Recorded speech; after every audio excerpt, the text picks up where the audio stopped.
Between 2020 and 2022, the total cryptocurrency market cap went from roughly $190 billion to nearly $3 trillion, and then collapsed back down by about 70% in under a year.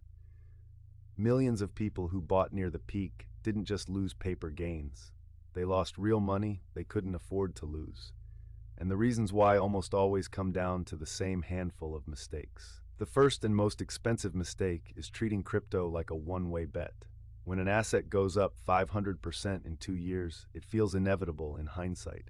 But Bitcoin alone has experienced 5 separate drawdowns greater than 70% since 2011, according to data tracked by Coinmetrics.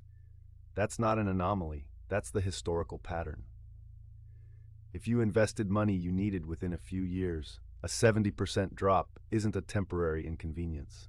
It's a financial emergency. The second mistake is ignoring position sizing. Academic research on portfolio construction, including work from Vanguard's investment strategy group, consistently shows that even assets with high expected returns can destroy a portfolio when sized incorrectly. Allocating 40 or 50% of your savings to a single highly volatile asset class concentrates your risk in a way that makes recovery extremely difficult. Most serious investors who hold crypto at all treat it as a small satellite position, often under 5%, precisely because the variance is so wide.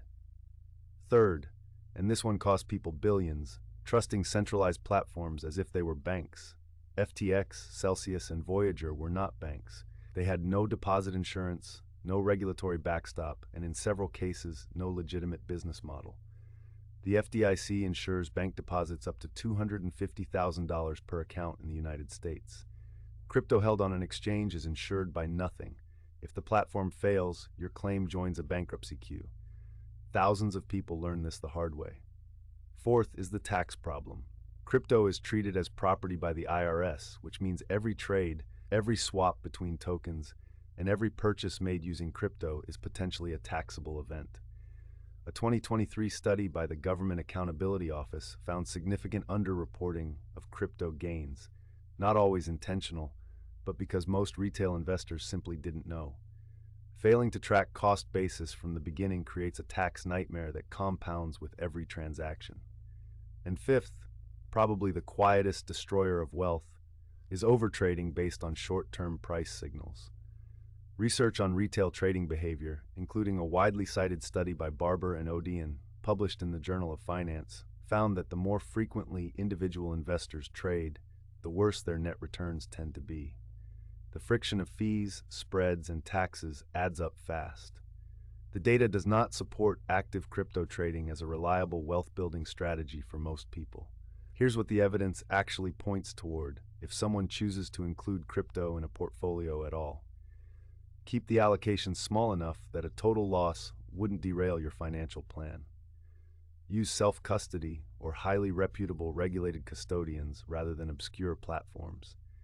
Track every transaction from day one for tax purposes. And be honest with yourself about why you're holding it. Speculation and investment are different things, and conflating them leads to decisions that feel rational but aren't. None of this means crypto can't be part of a thoughtful portfolio. But the people who got hurt most weren't undone by bad luck. They were undone by predictable, avoidable behaviors. Understanding those behaviors before you're in the middle of them is genuinely worth your time.